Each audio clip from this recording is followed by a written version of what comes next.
We've got you covered all season long. Welcome to the BCSN Nation podcast, powered by Buffalo Wild Wings.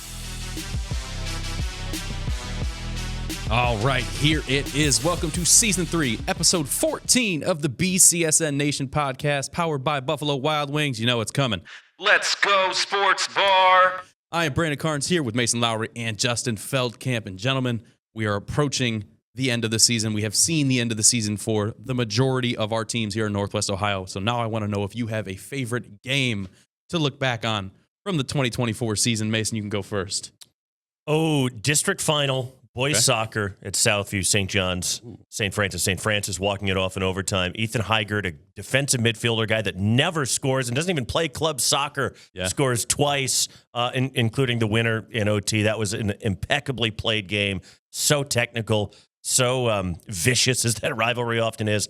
Heck of a good time. Great way to spend an afternoon. Rivalry always better when the playoffs hit. Justin, your turn. All right, Mason went football. I went football. St. Francis, St. John's, back in week 5, St. Francis had lost 10 years in a row to the Titans, but St. Francis gets the win 44-30. A lot of scoring, obviously, 74 combined points. So you saw that in one of the big stories of this year, the rebirth of St. Francis being a contender and not just an afterthought. So I'll go with that one. That was a broadcast game for BCSN. And then just last week in the regional semifinals, Oak Harbor taking on Liberty Center. It's one that I personally had circled as a potential matchup from week 1 in the postseason. And they had a rematch from last year. And in a closer game, a much closer game as compared to last year's playoffs, Liberty Center scores late, forces a turnover, an interception late to seal the deal, and Liberty Center advances on. But that was just a fantastic matchup with two great programs, two great coaches, two great fan bases representing two great leagues, Oak Harbor, Liberty Center. I see your 74 points, and I raise you 94. 54-40, Clay and Finley, back in week 3. Choice. That was so much fun. 500 yards from Mason Heinzel, 500 yards from Landon Eckelberry. If you liked defense, you turned off that broadcast because it was all offense all the time. And we've got all of round 3's action all the time today, and some of round 4, obviously, for our teams that advanced. Of course, our game of the week and our clip of the week brought to you by Renewal by Anderson. And make sure you're here every single Wednesday. Except for next Wednesday, we got a special episode coming out for you, so be tuned in for that on Spotify, Apple, Amazon, anywhere you get your audio formats. Make sure you hit the follow button on @BCSN Sports on all social media so you don't miss a thing from Wednesday to Wednesday. But now we're going to start into those brackets. Justin talked about the D5, but we're going to start in D4, the first bracket up. Here we go. All right, we see it at the top. Sandusky and Napoleon matched up last week. We'll talk a little bit more about that Napoleon run here in a little bit. Sandusky Perkins and Ontario, the two that are moving on here in Division 4. Your Whippets did not survive, Mason. Pour one out for the Whippets. I'm so happy for Napoleon that they hung around into the fourth quarter in that game. I had a feeling that might be closer than people would anticipate. Too much Braden Collier, whom Justin rightfully highlighted last week, caught 4 touchdowns. I mean, what are you going to do with a guy like that? You can put Trey Rubenstein on him. You can bracket him. There's so many ways to try and slow him down, but they're so balanced offensively. Isaac Bunce is now over 2,000 yards rushing for the season. They can beat you in so many different ways. That's going to be a really good game. Ontario beat Shelby in a game that Jake Furr of the Mansfield News-Journal described as, quote, one of the greatest high school football games of all time, end quote. Wow. Probably hyperbole, but, I mean, sounded pretty good. Shelby scored 34 points in the third quarter. Ontario shut them out in the fourth, ripped off the last 23 to win it. That should be a really good football game. I do wonder, though, if maybe Ontario, sometimes you have that kind of hangover from one week to another when you have a dramatic win like that, and the wheels fall off really, really quickly in the first quarter the next week. We'll see. But if nothing else, Ontario will have been a part of the greatest high school football game of all time. All right, Justin, I know you love the Division 5. You already talked about it a little bit. Let's see the D5 bracket. This thing has shaken out to every bit of the hype we gave it starting midway through the season to now. Yeah, Milan Edison, the only team to knock off Perkins on that previous bracket all season long. So, Braylon Collier was fantastic.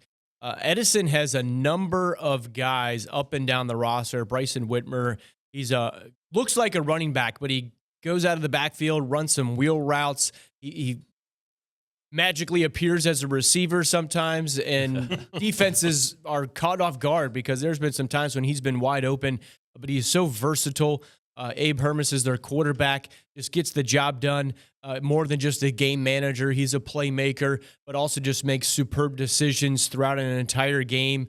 So that's why they've been the 1 seed. That's why they've knocked off Perkins, another team that's still alive, and that's why they await Liberty Center here on a Friday night, which is juicy as juicy can get. And this fact that it's a 1 seed and a 2 seed and 2 very deserving top seeds, and they have earned their way to this matchup. And hats off to Eastwood. They gave Edison a pretty solid game. Edison jumped out early. Eastwood knocked on the door inside the 5-yard line, but Edison put up a goal line stand, and then they answered quickly with a big touchdown run. So Edison and Liberty Center, that's you could make the argument Liberty Center Oak Harbor last week, game of the year. We could get another one here between these 2 teams in the regional final. Yeah, anybody who knows Milan sports over the last handful of years knows that Hermes last name real well, whether it's on the football field or the wrestling mats for sure. And who doesn't love a guy named Abe? He's a teenager. Honest Abe. Division 6, let's see it. All right, Patrick Henry, the lone red team we've got left here, the regional team down in Division 6. A big upset over number 1 seed Hopewell Loudon.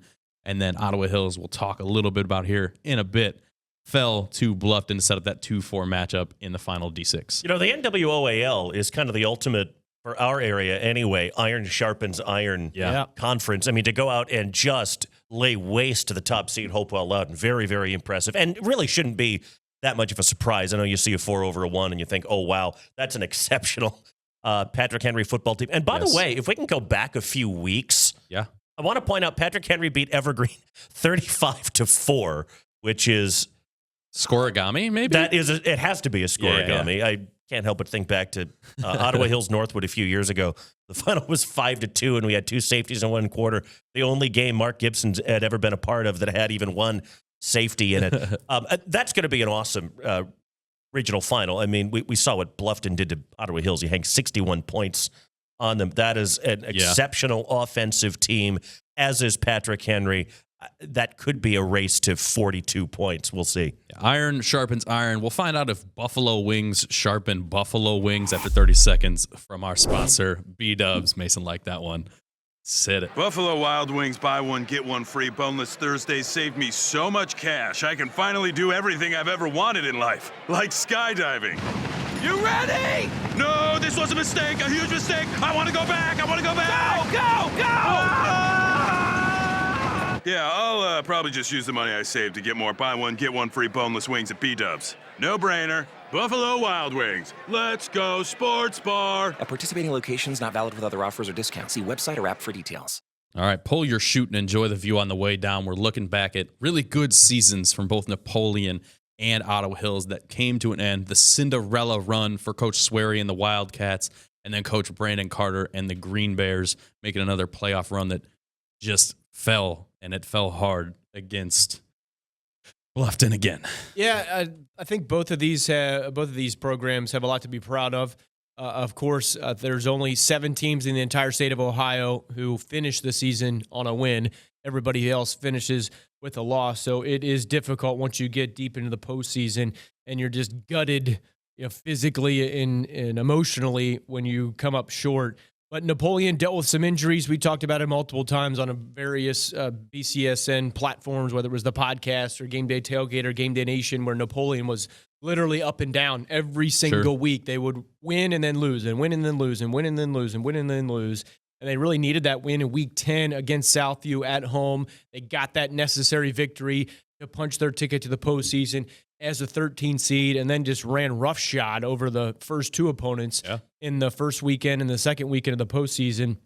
Didn't give up a single point. And then it was a drastic shift into playing the 1 seed Perkins. And they, as Mason mentioned, played very well. It was a 4th quarter game. But just the elite athleticism, I think, of Perkins was the difference maker there. But they had a lot of injuries that were part of that up and down season. They're going to be replacing a capable quarterback in Owen Espinosa, who's been there since his sophomore year. Yeah. Then we've talked about Trey Rubenstein at length, all-star linebacker and wide receiver committed to Kent State. We're going to be actually featuring Rubenstein and a number of other top recruits on Wednesday before Thanksgiving as a special edition of Sports Nightly Top Recruits. Myself and Mike Robinson did a special 30-minute show, so look out for Trey Rubenstein for that on November 27th and November 28th, Thanksgiving night. But for Napoleon, yes, they did what they hoped to do, I think, at the beginning of the season. Yeah, just took some time to get there. Took some time to get there. And then for Ottawa Hills, just the last 4 years. So the senior class, who is a very special class. Freshman year, they went 6-5. Sophomore year, 8-2. Junior year, 11-2. Senior year, 10-2. Add it all up, 35 wins against 11 losses. They had a significant impact and a lasting legacy on the Ottawa Hills program, currently led by Coach Brandon Carter. Chase Miller, an all-time quarterback in the history of the school, and they really, really put their fingerprints all over this program and maybe inspired some junior high kids and freshmen and sophomores to do what they did. Yeah, Mason, that's kind of what I talked to the guys on Game Day Nation on Friday about, is how these two groups, these impactful senior groups for both Napoleon and Ottawa Hills, can help reinvigorate, bring the juice back. Napoleon's had some success, but it felt like a strike now while these guys are here, but how does that build the future for these guys? Well, I think from Napoleon's point of view, Clay will come back to the pack next year. No more Mason Heinchel, no more Hudson Byers, etc. Will Mazies at Southview, he's gone. It's going to be, I think, a very even Cardinal division. Yeah. So even without Trey Rubenstein and those guys and Owen Espinoza, you'll still have George Eggers, who may be the best returning player in the conference. Yeah. We might end up talking about him the way that we talk about Trey Rubenstein. I agree. I'm not sure he's quite as dynamic an athlete, but he's just a football player, man. He goes out and he runs you over and he hits you hard playing safety. Might play linebacker next year. He is a big kid. Yeah. It's going to be very fun to follow the Cardinal division. And for Ottawa Hills, a school like Napoleon is obviously a bit bigger. It's the smallest school in the NLL. Sure, yeah. Ottawa Hills, they're going to feel losing that class. Obviously, they've left a heck of a legacy, as Justin rightfully pointed out. That's tough to replace. And I wonder, too, we talked about Josh Linkey for a bit and the job he did at Otsego, getting the job at St. Francis. I wonder if Brandon Carter is now that next young head coach. Knocking. There's an opening at St. John's. I have no inside information there, but you heard it here first. It wouldn't be a shock if he was a guy who was in the frame for that job. And if not St. John's, something else will come down the pike. From where I'm sitting, he's probably the next guy. Yeah. So we'll see how those two programs shake out into the future. Heck of a run for both of them. But now we got to get to the Divisions 1, 2, and 3 brackets. Not a lot of fun to look at for the first two portions of that. We'll see D1 first, Cisco.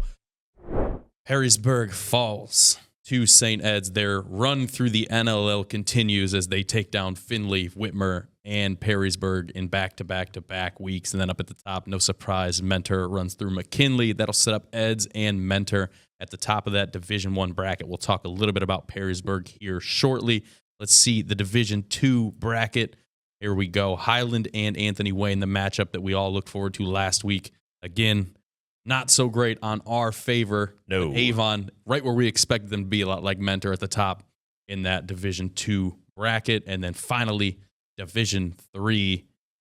Wow, the team in red that we wanted to be there is still there. Central Catholic, the 1 seed. They take down Lexington. They get some revenge from my mom, me, Panthers, baby. Central Catholic moving on now to the regional final. And then at the bottom, maybe one of the best logos that we've seen around all season. We'll see later for our game of the week, but Padua Franciscan advanced the upset over Benedictine in Division 3. Our lone team still left from at least the direct Lido area, Central Catholic. And now it is time for our clip of the week, brought to you by who else other than Renewal by Anderson.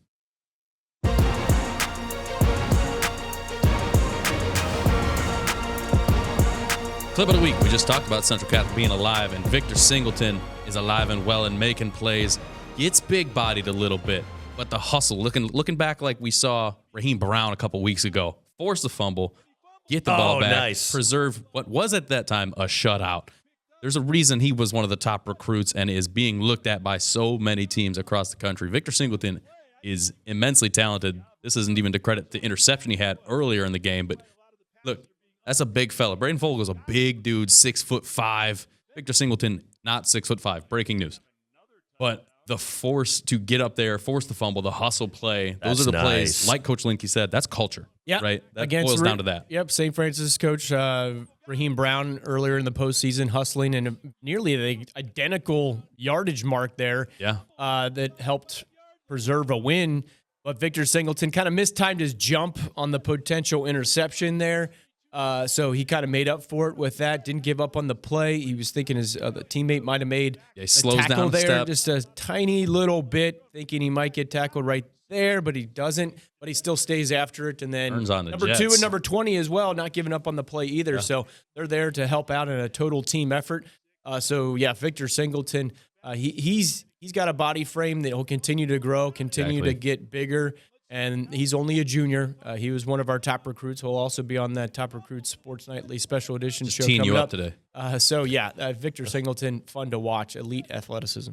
What you got, Mason? Major credit to Kevin Arnold, number 2. If you watch, he kind of grabs a hold of Braden Fogel's other arm so he cannot protect the football, and that opens up Victor Singleton. Just watch it again right here.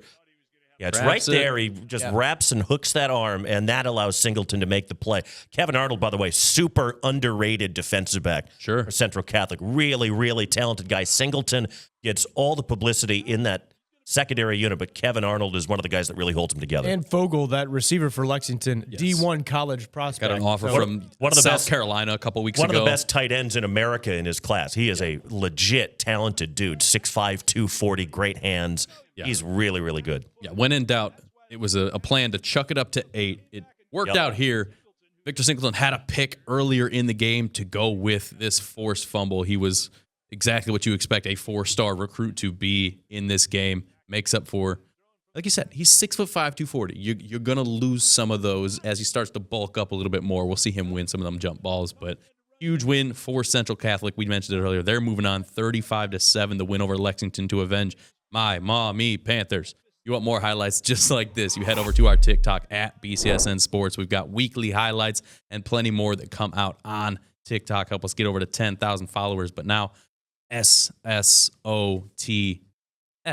The weeks are behind. It's all about the season. It's all about keeping that belt, bringing it to your school. We know who the winner is. I teased it last Friday. I know who it is. Justin knows who it is. Mason, I think we've kept Mason in the dark. Oh, I can't wait. But he'll find out soon. You'll find out soon. We're getting everything ready to bring that thing out to your school. You guys blew us up all season long with your posts. We appreciate it. It makes us look forward to what you're going to do during basketball season. So shout out to Unison Health and the Mental Health and Recovery Services Board of Lucas County for our student section of the season award.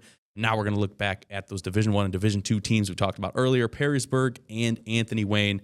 They both fall in the regional semifinals. Perrysburg finishes at 10-3. Anthony Wayne a 12-1 record on the season.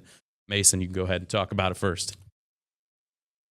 Yeah, Perrysburg obviously loses a big senior class as per usual, but I think next year, Brady Maxwell, what we saw from him at the very end of the season, and I had heard he was the QB of the future going into the year.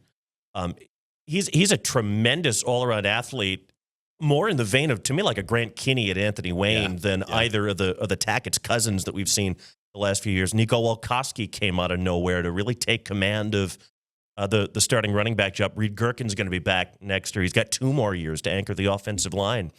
And I don't know what it is about Perrysburg specifically, but every year they get 1 or 2 seniors that haven't played football in a while, and they want to come back and be Yellow Jackets as seniors. Spencer Kies was that guy this year. Hadn't played in years. Yeah. Comes out, wins a starting defensive end job, and scores the first touchdown against St. Ed's. They kept that game competitive for longer than I expected them to. Having seen how St. Ed's carved up Whitmer in the second half the week prior. J.D. Zeeb come back, too. He emerged as a really good complimentary wide receiver. Joe Cini will be the toughest guy to replace from that team. Joe Cini and Mincho Stanchev, who is the other offensive tackle on the opposite side of the line from Reed Gherkin. Really good season for Perrysburg. Really, really good. As per usual, we would expect nothing less. Yes. Dirk Connor's a tremendous coach. There's so much talent in that building. They're going to be good, real good again next year, potentially. I've been hearing about the current sophomore class that'll be juniors next year. They might fall back a little bit in terms of wins and losses, just as guys get up to speed with the varsity game, but they're in it for the long haul, and they're going to be good for a while. Maestradamus predicting big things for the Yellow Jackets. Mason talked about it. A lot of seniors, 39 combined seniors between these two programs that are leaving. It is a huge impact. You talked about Cini, you've got Mefford, Tackett's, and then on the Anthony Wayne side, Kinney, Gardner, Carroll, Weimer. Huge names that have been a huge impact for both these programs, Justin. Yeah, Dirk Connor, 37-13 in 4 years at Perrysburg. The losses this year, 3 of them to Whitmer, Anthony Wayne, and St. Ed. So all of them worthy losses, if you will. Sure. I counted on the roster that we were given for Perrysburg, 22 seniors listed on that roster. They beat 2 teams with winning records this season. So I think the next step for Perrysburg is to find a way, and what Coach Connor said, hey, we're going to fight and claw and scratch to figure out how to knock off these teams like St. Edward, because to think that you're going to get a top seed and cakewalk or have a breeze or a cruise through the first 1, 2, 3, 4, 5 rounds in Division I, honestly, in any division, it ain't going to happen. You're going to have to face a top quality team at some point, whether it's the round 2, 3, 4, 5, what have you. You're going to have to face a team like that, and you're going to have to beat a team like St. Ed's. For Anthony Wayne, 75 years of Anthony Wayne football. First time they went to 12-0. They went to 10-0 and then added 2 more. First time they were 12-0.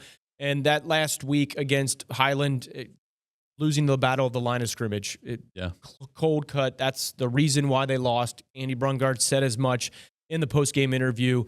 But to their credit, also a line that stuck out to me from him was the height and weight. If you look at the roster and you go, okay, an offensive lineman, defensive lineman, you have 6 foot, 195 or something.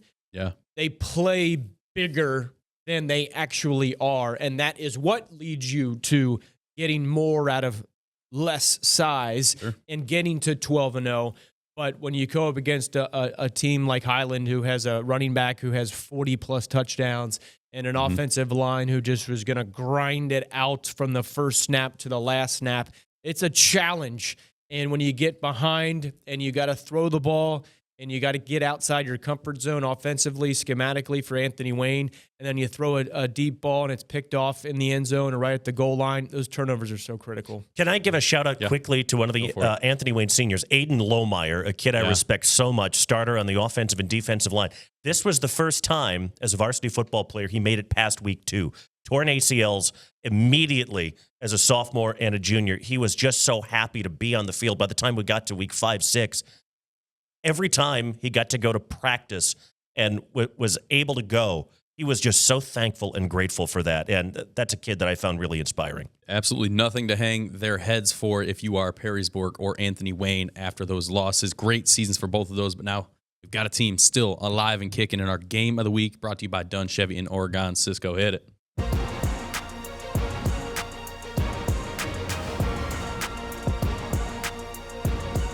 Here we go. The great logo I talked about. You see it at the bottom of the screen. Padua Franciscan got a great logo. Do the Bruins taking on the number 1 seed Fighting Irish. That bear needs a cup of coffee. That bear looks like me when I woke up this morning.